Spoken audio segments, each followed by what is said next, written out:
আসসালামু আলাইকুম। ওয়ালাইকুম আসসালাম।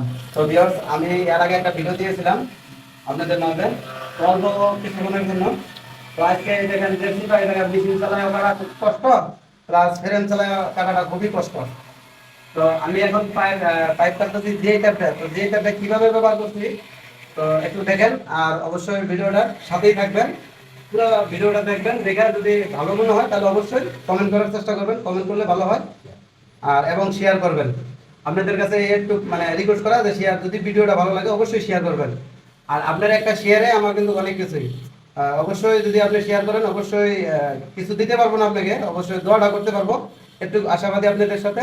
তো আমার সাথেই থাকুন, দেখেন আমি কারা পাইপটা কাটছি এখন।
তো আমাদের কাটাটা প্রায় শেষ হয়ে গেছে। তো এই যে এখানে ফ্রেম বাজানোর চেয়ে বা মেশিন বাজানোর চেয়ে, তো যে ট্যাপটাই আমাদের অনেক উপকারিতা দিল, তো কষ্টের কামটা আমাদের সহজ হয়ে গেল।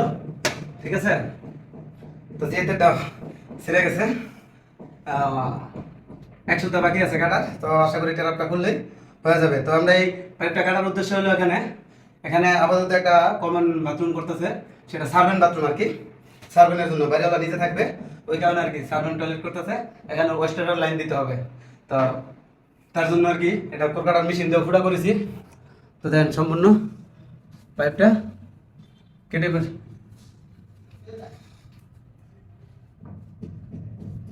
এই যে এখানে এক পাইপ দিয়ে দুটা লাইন মিলাবো, যেহেতু এটা সার্ভেন্ট, কারণ সার্ভেন্ট বেশি একটা ইউজ করে না, হয়তো বা দেখা যায় যে লোকজন এসে বললে, মেহমান টেহমান এসে বলে, তখন এসে কাজের লোকটা এখানে ব্যবহার করে।